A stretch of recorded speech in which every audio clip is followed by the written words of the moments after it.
Hello everybody, Reggie Time here again with a follow-on video from episode 3 in the How I Beat whatever it is the title of the fucking video is because I've forgotten series. The last video, if you haven't watched that, if you just stumbled on this one, I recommend watching the last video first because it precedes this one in terms of like we're just following straight on from the last session. So yeah, this is the first video of mine you've ever found. Maybe go back to episode 1 of this series and you maybe enjoy it all a lot more. Please don't forget to hit the likes, join the Facebook group, follow me on Twitter, email me if you want to get involved in the clubs or get in touch with the Pop Bombers guys. Join the Facebook group, don't be a prick. And yeah, do all of those things. But the most importantly, hit the like and hit the comments too because it really helps the video do well. It takes like a nanosecond for you to do it. It doesn't have any impact on your life, but it does have an impact on how well the videos do. So yeah, please do get in touch. Please do hit the like and get in touch to join these games because the primary reason for me making these videos is of course to promote these games so people will join up to the clubs through me and I can make a small amount of money from affiliate work, which keeps me from having to get a job where I have a boss, which I've done for 30 odd years almost and not fucking enjoyed many minutes of it. And now pretty much self-employed. For you guys who don't know me, I am like a recreational poker player who makes a side income. I run an online poker affiliate business, which is why we're promoting these games. And I work in the care sector in the UK. I pretty much self-employed in that now. I work directly with families with disabled children, their children with autism, children with ADHD, that type of thing, and other learning disabilities, some physical disabilities, etc.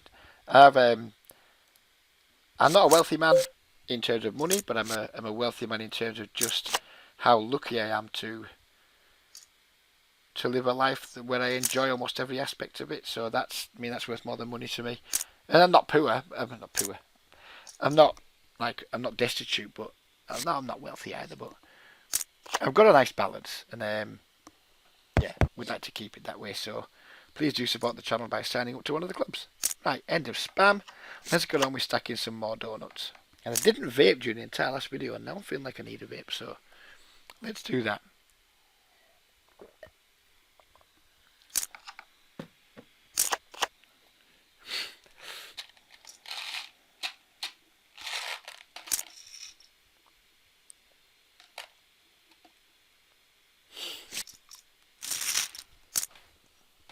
Last video really was super fun. We joined a really good table like halfway through it and played some pretty big pots with some pretty aggressive players. I enjoyed it. No spoilers, but you need to go. If you haven't checked it out already, then go back and check it out. You won't regret it.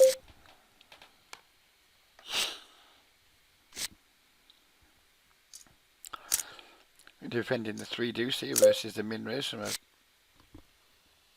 pretty loose aggressive player. Flop a deuce, so see you on the turn, boys, unless it goes bet raise.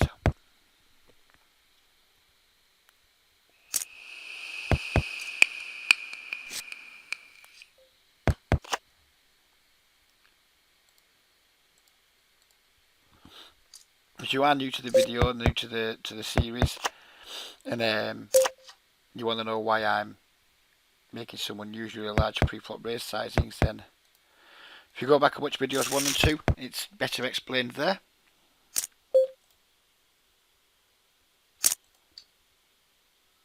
Bet smallish on the turn here, then bet pretty big on the river.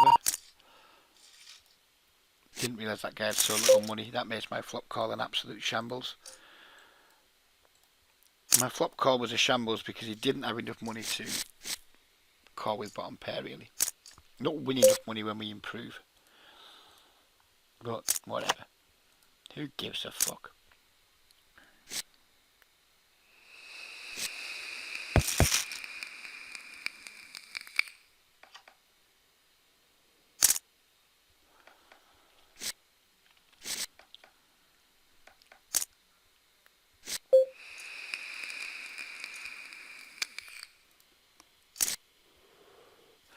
Going with a smaller open here because both players in the blinds look like they're on the more loose aggressive side by micro-stakes measures.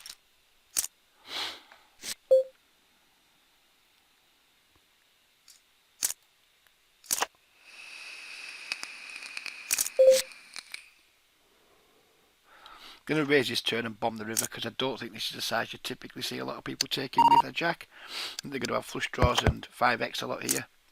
So we're going to raise the turn, and assuming he just calls, we're going to pretty much just like bomb the river. Didn't need to though.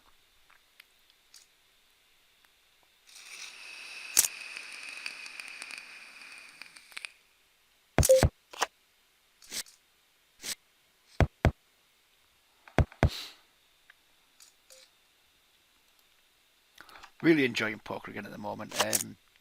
I go through phases with it where sometimes I just put a grind in and I'm not really feeling it, but I do it because well, you need to, Reg, so I'll do it.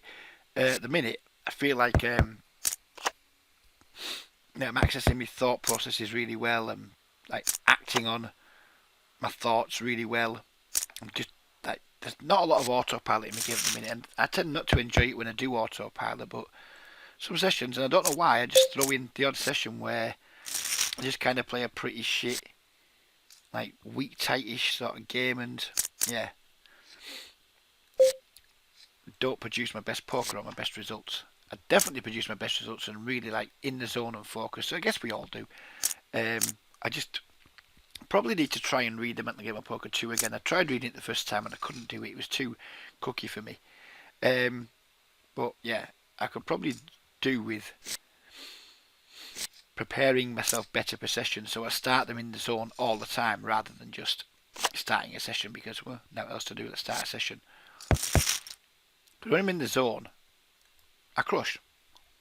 And not in the zone, I'm probably a break-even player, maybe slight winner.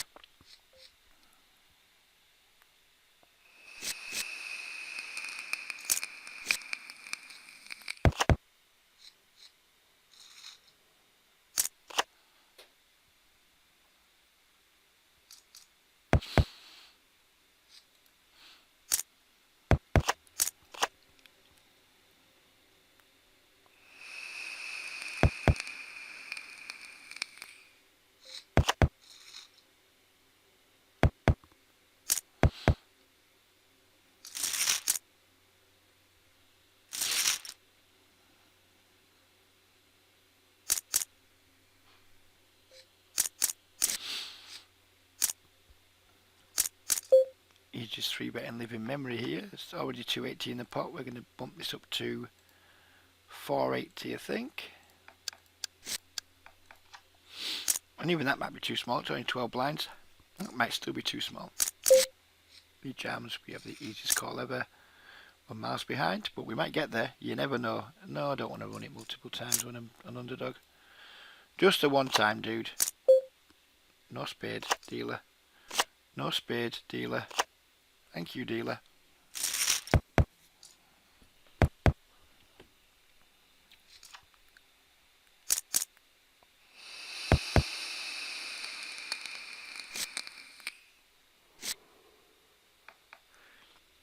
Fair to say we've run pretty well during the last video and this one, which are the same session.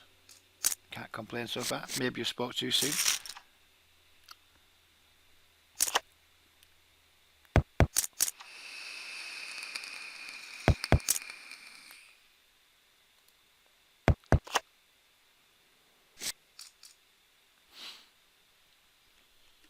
We're straddle under the gun on table 1. We're going to be getting involved with our 10-8 as long as the action isn't significant in front of us. I'm going to call the straddle and just hope he doesn't raise, but now we're not going to do anything because he's raised.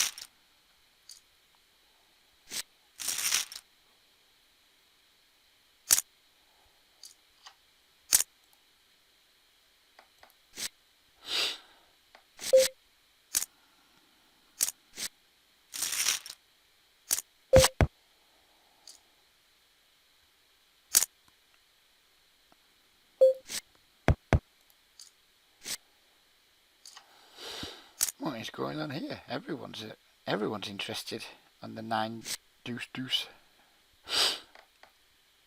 Surely this guy just jams now. No, he bets 2 again. No fucking clue what's going on here. Absolutely no clue. Surely he jams this time. Not quite. But it's enough to put him in, so fair dues. And he's probably not calling.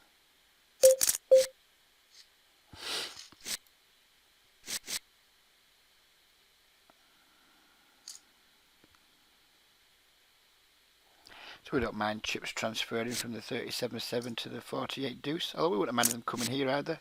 Then we'd have a fatter stack to our direct right, but either way, it's all good. Stu's had enough. This is our friend here. Friend of the channel. Kind of, I shouldn't really be rooting for him because we want this guy to win the chips, but we're going to root for him anyway.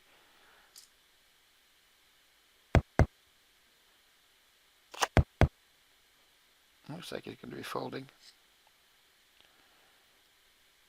And we had the not worst result. Our friend didn't win, and this guy's not going to win either. So that is the worst result of all. Chop it up, give him a 9. Oh, never mind. Never mind. Ah, that's rough. That's rough on our friend.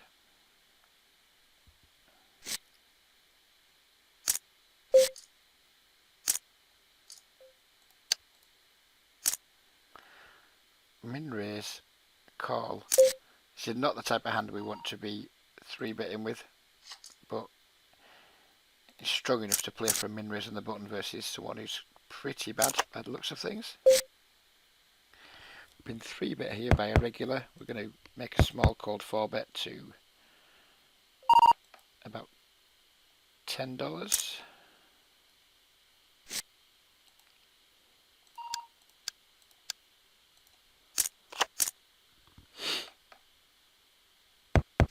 And we get it through, which is always nice to see.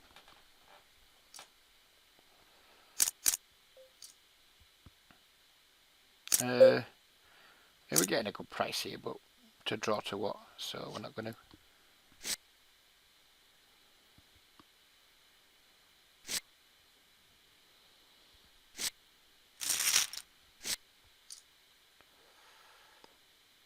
Get him, John. Get him. Get him. He's trying to get him. He's trying to get him, and he did.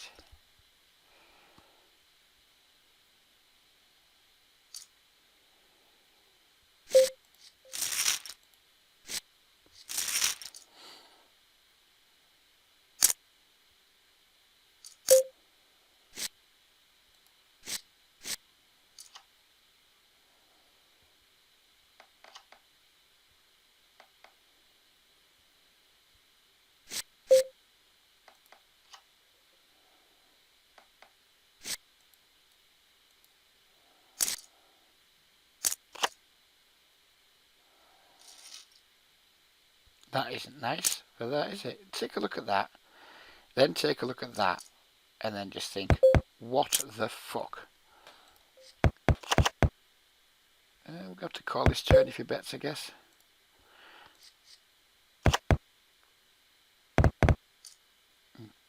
Not really that incentivized to call this river if he bets, so maybe we just win with ace king. Got to be a good chance, I suppose. No. He was never going to fold there, though. Maybe we double barrel him off it on the turn sometimes, but I don't think that guy was going to fold there. So we have a fish that's raised under the gun. He has a 31% fold to 3-bet, so we are absolutely going to 3-bet the aces. Against some regulars here, maybe sometimes mixing a flat, but against this guy, we're just going to fast play our aces.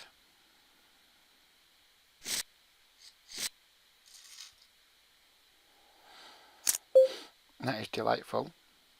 And he's never folding. Once these guys put the 4-bet in, the fold is never going to be a thing that they do.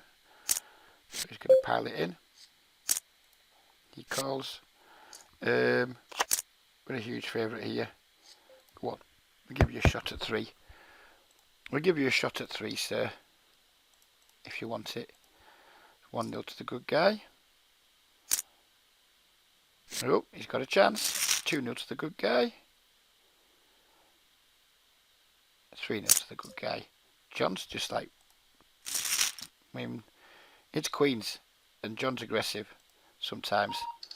And if I'm going to lose a stack, then losing it to John is not a bad person at all to lose it to. And we are indeed going to lose a stack. If John offers 3, I'm not taking it. He doesn't offer 3 anyway. Let's get the reload ready. Nice hand, sir. Nice hand.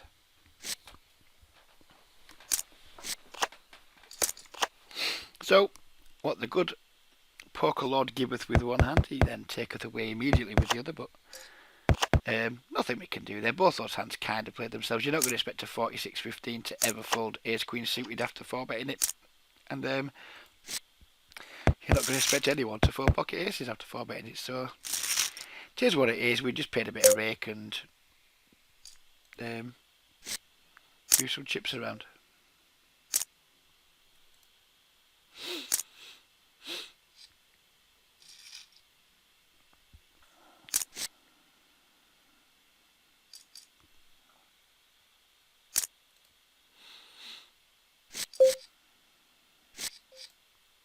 And John's stats don't look aggressive.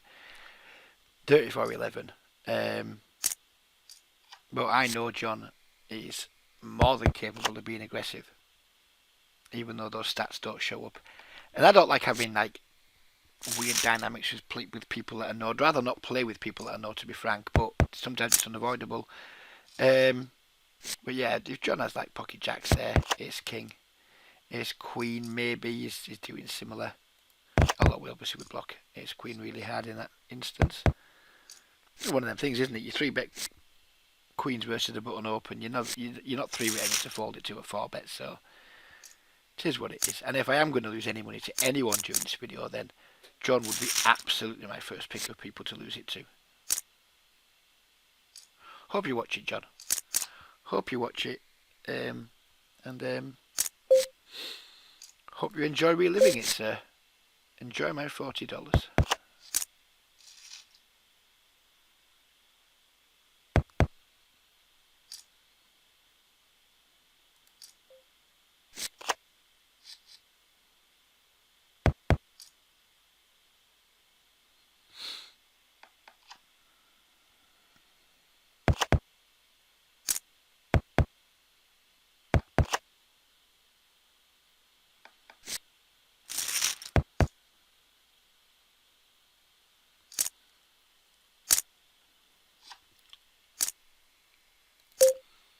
So these afternoon sessions on Pop Bombers, and it is the afternoon, it's like 4:05 in the afternoon now.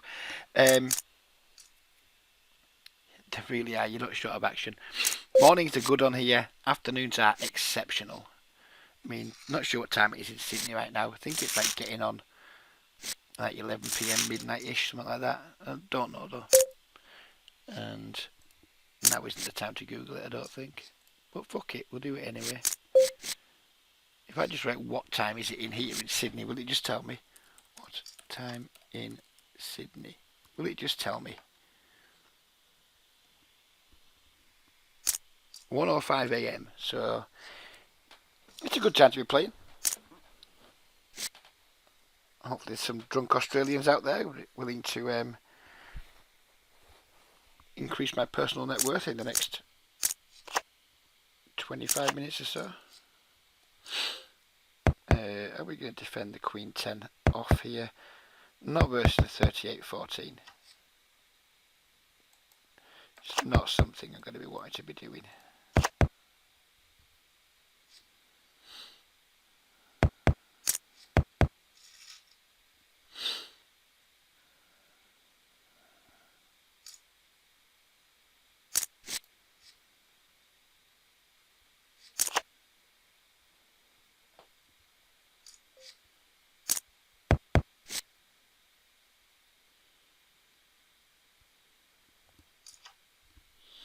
By the way, John, if you ever get in that situation again, please slow roll me. Please do it. Be good for the video. if I'm recording. I wouldn't slow roll you, John, but it would be very good for the video if you were to slow roll me.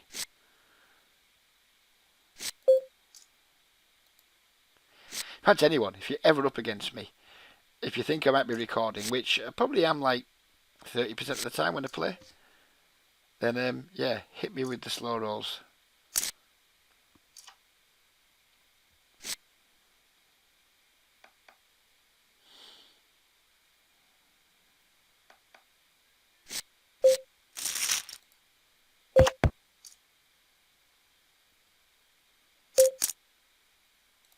I'm going to bet here and probably not fold unless the board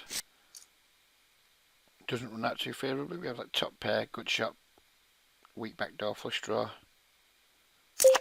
He calls. I'm not sure how much ace-x he floats on the flop, but we're going to bet again. And you can have like ace-4, ace-5, ace-deuce, ace-3, that type of stuff that would all call the flop. Some ace-high flush draws maybe. So you can have quite a few aces I suppose, but I don't really want to be check calling against passive players. Very rarely want to be check anything versus passive players. Check folding of course, with our nothing, but usually if I've got a hand of like any strength, if it's a hand that I know I'm going to like put chips in on the street with, then I'll just usually do the betting myself against passive players. Otherwise, you just end up like missing value from them when you're ahead and paying them off when you're behind, which isn't a situation you want to create for yourself. So you just bet everything. At least you don't miss the value. You still lose the same amount of money when you're behind to them, but you don't miss the value when you're actually ahead. Do we want to isolate here with the ace-3 versus that stack depth? I don't think so. Would have been a slam dunk ISO if you had like $20 or something, but not $10. We get punished for our nittery by flopping what would have been trips and a backdoor flush draw. But given how the flop checked through, doesn't look like we would have won an awful lot of money anyway.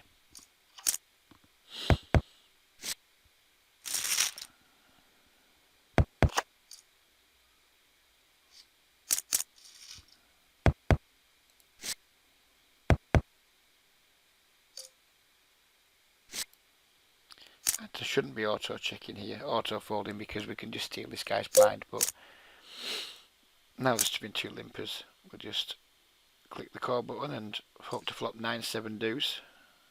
Rainbow.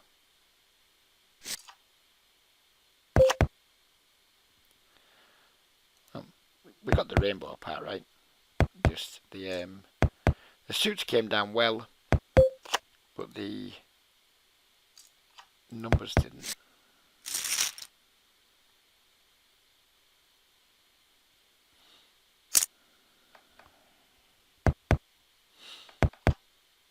We have an ace king here on table 3. That'll be the next part of call.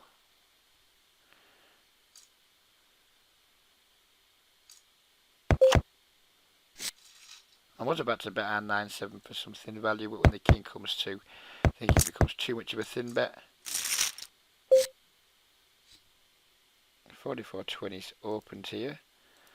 Much the same as before. We're just going to seem straight in with the 3-bet versus someone who is probably quite bad. 44/30. Probably way too aggressive. If 4 bets, we're just going to ship it.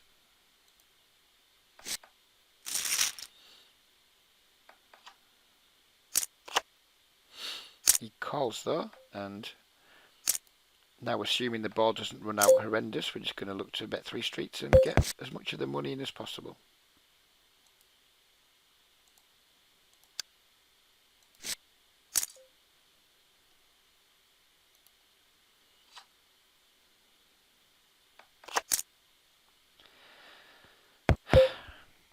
Shouldn't have too many flushes here. The question is, do we want to check back here and then just snap call any non-spade river? I mean, I don't want to bet fold here. Bet folding here would really suck, and we would have to bet fold, and that would suck against a bad aggressive player. So we're going to check back, which is a little bit weak, but we're going to snap call any non-spade rivers.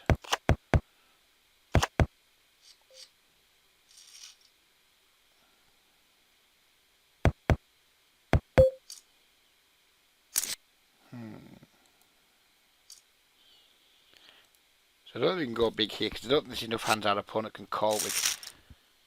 So we're going to like go like 5.5 and just put all these like medium pairs in. Quite a lot of pain, like his pocket 9, his pocket 7, stuff like that. Obviously he didn't feel that much pain because he snapped it off. Meanwhile we went with the 6x raise over 2 limpers on table 1. And we got a pretty miserable flop considering it's multi-way. So 3 players all committing 6 blinds passively before the flop, which is never a bad thing. What did we make it last time? 412 or 432? I can't remember. We'll go with the 412. We'll just let this go.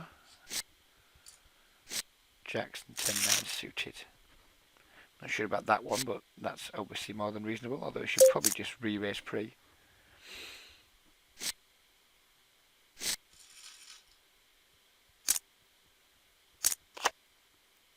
Our friend calls again.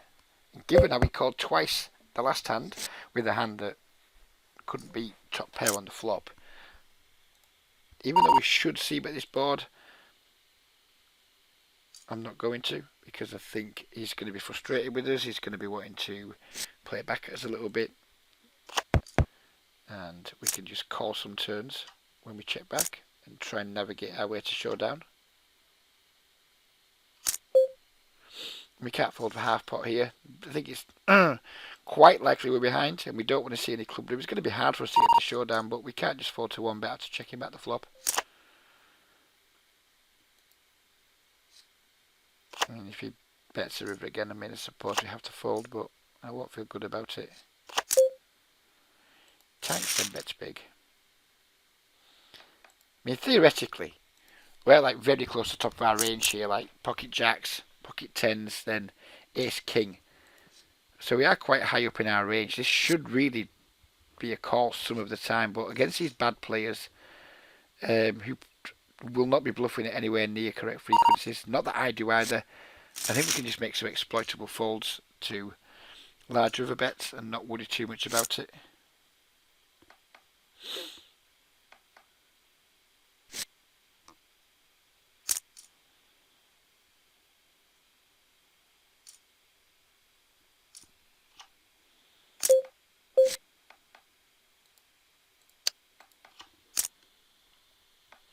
So we've got a reg that's isolated 4x versus small blind limp. The ace-10 isn't going to do that well against. I mean, the small blind ISO versus the limp is rarely a weak hand. So ace-10 isn't going to do well against like his range there, I don't think.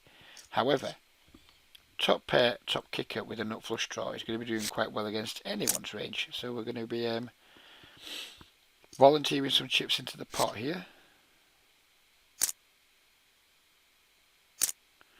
He raises, which I don't give a fuck about. It's going to be interesting what this guy does. Do we just re-raise here? Or do we just take one off? I mean, it's hard to flop flushes, right? He doesn't have aces, doesn't have kings. We block a flush. If he has a set of 4s, then we're live. Yeah, I think we're just going to like re-raise against this dude and just stack off. Maybe blow him off some equity. I'm not sure how much equity he can have if he's behind, but he did flop the baby flush. He's got the flush, so we're in rough shape here because there's just diamonds everywhere, and we didn't get there. So that is unfortunate, but it's just a cooler, played itself. I mean, even if we do just call, maybe we call, check, turn, he bets river, we maybe call. Maybe we lost more than we needed to there, but I don't really care. I'm not going to beat myself up for that. Not beating myself up for that. Refusing to do it. It's not been a high variance session. Yeah, I think we've never been more than like a bang and a half up or a buying down. Be interesting to see at the end what our actual result is over the course of the session. We've got 15 minutes to go. It feels like I'm going to be up just a little bit, not a lot at the moment. But 15 more minutes to negotiate in some very good games, so anything can happen. Although this game isn't that good now. Nit. Another nit. Another nit. And one fish.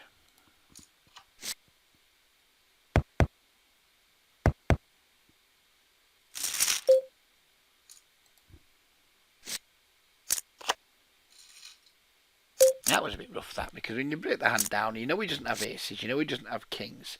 So he can have pocket fours, which we're live against. And if he's got the baby flush, then we're live against that. But we didn't need seeing this dude have the flush as well, like stealing 2 bar outs. So, yeah, that was about as rough as it gets. Top pair nut flush draw against like 2 bad players. Yeah. Just one of them things, isn't it? Right, 37 sevens, 4x under the gun, so King Queen's going right in the fucking muck hole.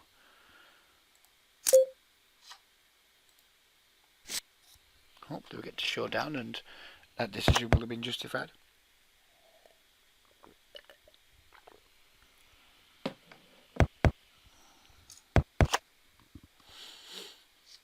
Maybe not. Maybe the decision isn't justified given he checks the flop and then cannot check call on a turn ace, or can't bet on a turn ace.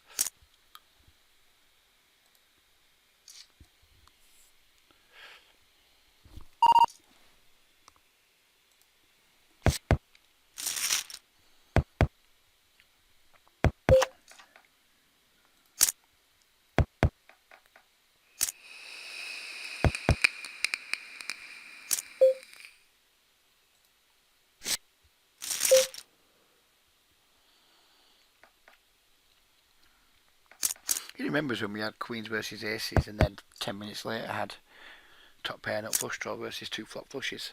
He remembers that. It's $80. That's a lot of money, isn't it? $80 at lost to coolers. What could I do with $80? What's that, like 42 quid? Could do a lot of it. Could do a lot with 42 quid, me. Could make 42 quid last a week with my limited social life.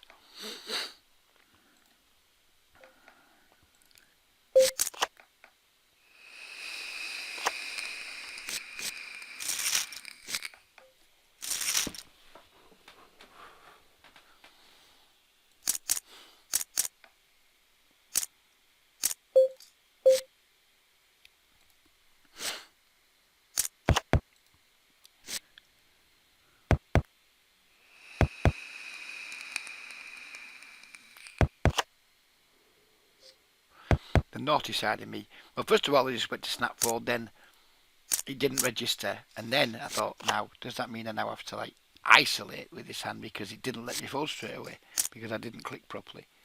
And then common sense resumed and I just folded.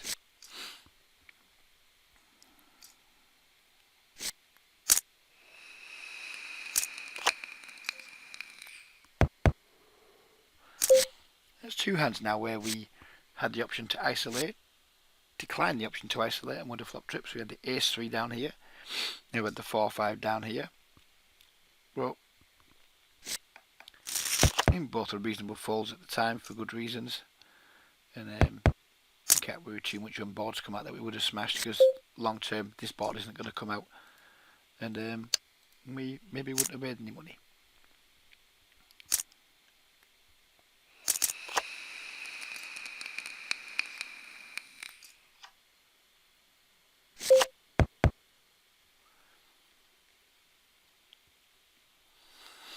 Easy check call versus a 53-13, I think, on this board. If he checks back, we'll probably start betting. Bet's pretty big. I'm not in love with it, but obviously not folding. Maybe going to find a fold on that turn, even though it produces more draws that you can continue barreling on. If he bets big, I think we're just going to tap out.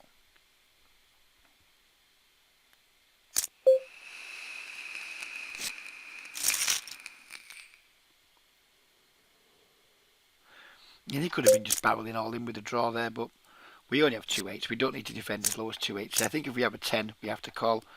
If we like check to 10-9 to him, or a queen 10 or something like that.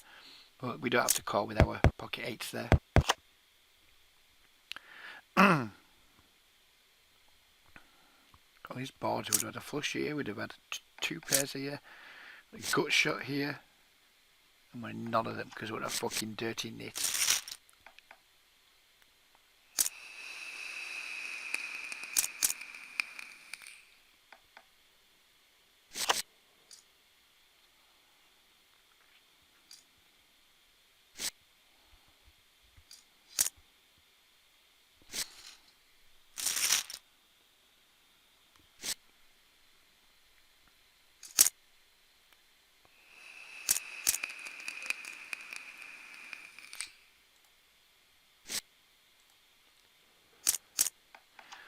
Dude doesn't miss many chances to raise, does he? But nothing we can do with the 9, do we? Given how we played the last time, we're going to be checking our top pairs to him. When we have no kicker.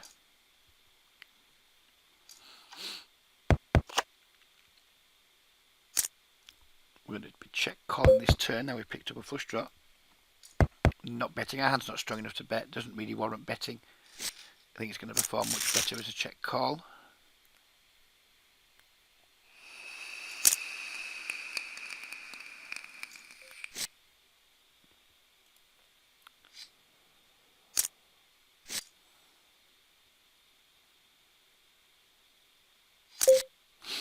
And we've been raised, so it's just going to be a check fold now. Don't want to be drawing two non-nut flushes on paired boards. I want to play the 7-6 suited here versus the 53-7. A little bit worried this guy might be limp raising. Yeah, we're going to be out of position to too many players. So we're just going to pass it up. We are going to see bet the Jack King with the backdoors.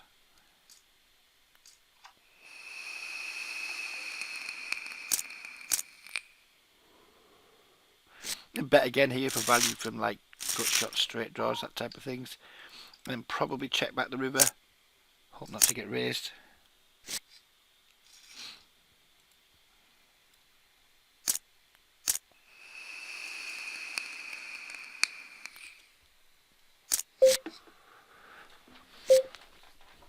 We're still clear 3-bet here with our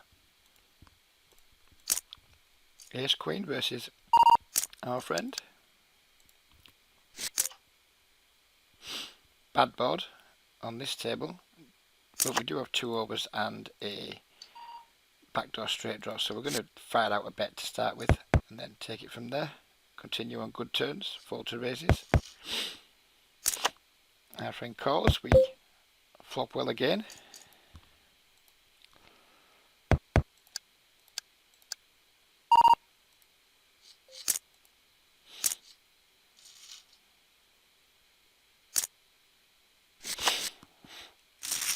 And then we just take down a small pot.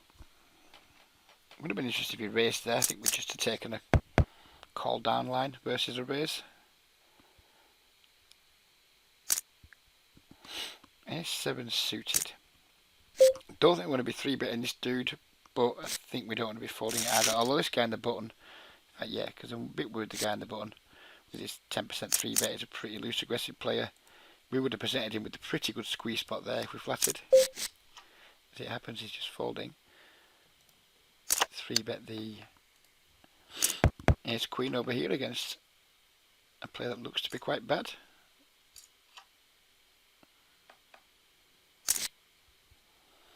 Pick up a cold call from the really fishy guy on the button.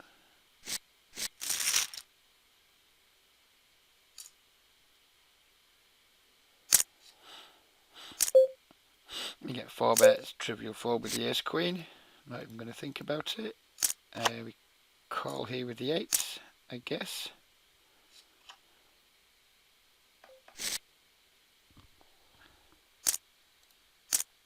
Mandatory C-bet on the ace high board, I guess. Over on table 1, get called. Flop a full house on table 3, but not one I'm particularly proud of. But I don't think we can fold just yet.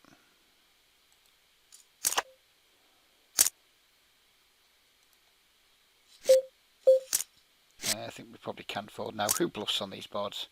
Who really continues firing with ace queen on these boards? Ace king? Nobody, in my opinion, or very few people. He had us beat the whole way.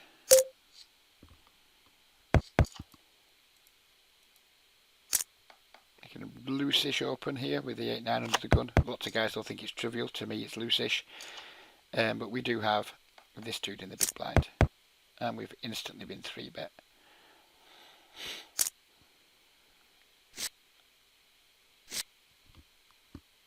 Can we find a call here?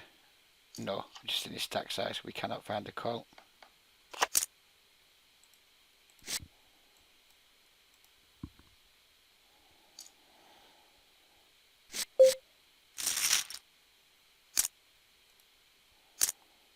About 5 inches to go. We'll sit out in a moment. We won't pour. Wait, no, we'll play one more orbit on each table. Then we'll do the tally. Feels like we've probably had a break-even session now. Maybe a slight losing session. We'll do one more orbit at each table. Then we'll do the tally at the end.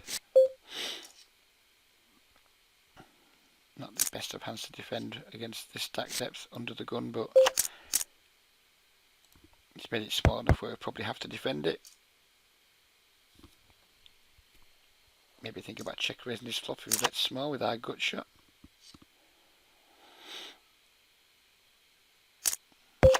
Checks back. We turn a double gut shot now, so we're just going to bet big twice. And if he's like a queen, if he's got a queen that he's pot controlling with, then he's just going to win 2 bets from us.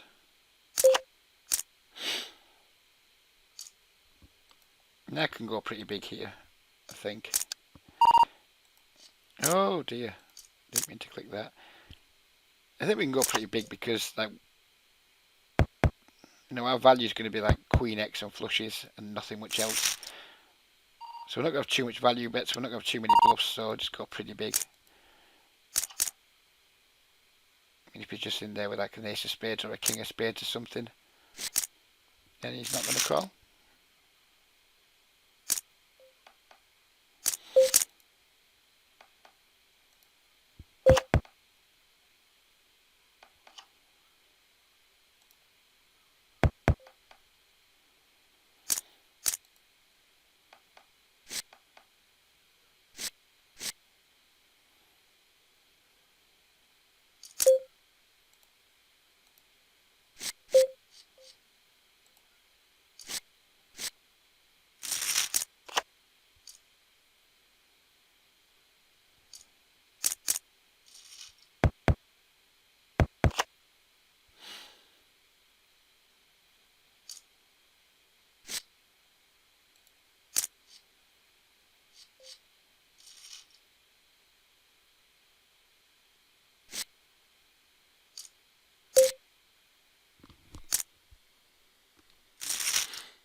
Going to be isolating this limp where we were going to be until John beat us to it, so now we're just going to fold the Queen Jack.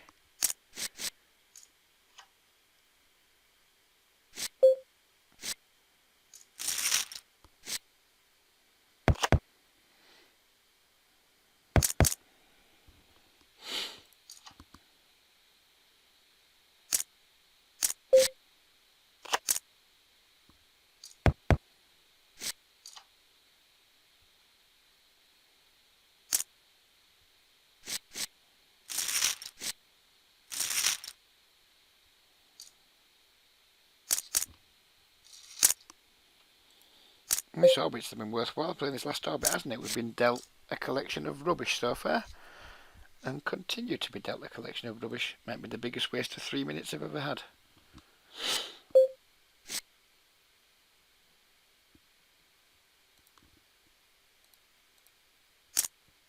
Managed to do 2 raise to a deuce with our deuces. If he 3 bets, we're going to have to call because we're super deep and he's a whale. If he limp raises, we're probably going to fold.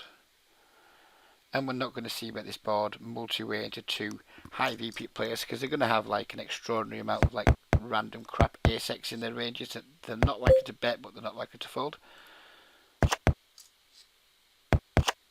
If it checks through again, maybe the temptation to double barrel turn river will get too much for me.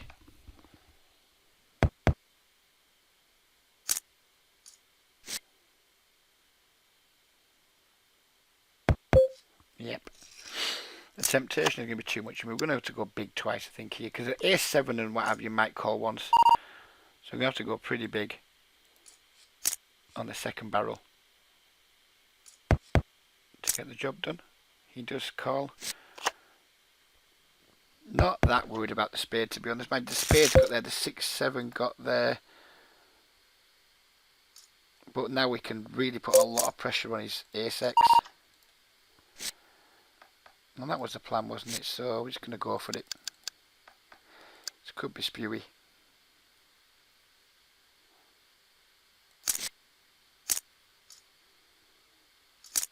Whoops. Ace-8, river's 2-pair. Maybe we get him to fold that if he doesn't river the 2-pair.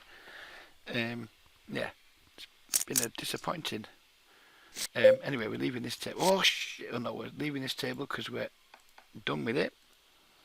One more hand at this table and no more hands at this table. So yeah, that last orbit's just cost me about $20. So that was an orbit worth completing.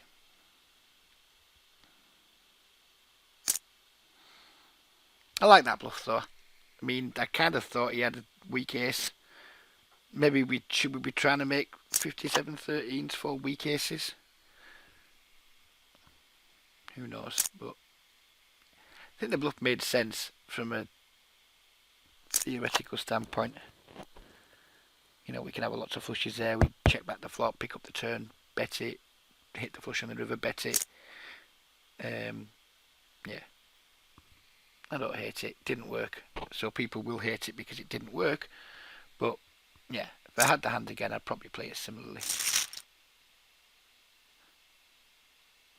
I think this is going to be the last hand, is it? And it wasn't worth waiting for. So we're going to pause the video now and do the tally. So we started with a net bankroll of $3.90 on each account. 1156. I think it was 0.53, wasn't it? Divided by 3. So we've lost $15 over the two videos. But we did have a couple of coolers that we couldn't do anything about, and then we had that bluff at the end. So I'm not going to beat myself up for that. Let's top our bankrolls back up again. Yes, we lost $15 over an hour and a half, which isn't a good result. But like I say, we had the aces, but the queens v aces, nothing we're going to be able to do there. And we flopped top pair nut flush draw against two flushes, nothing much we're going to be able to do there. If either one of those had gone our way, we'd have had a winning session. If they both had gone our way, we'd have had a really good session. But yeah, it is what it is.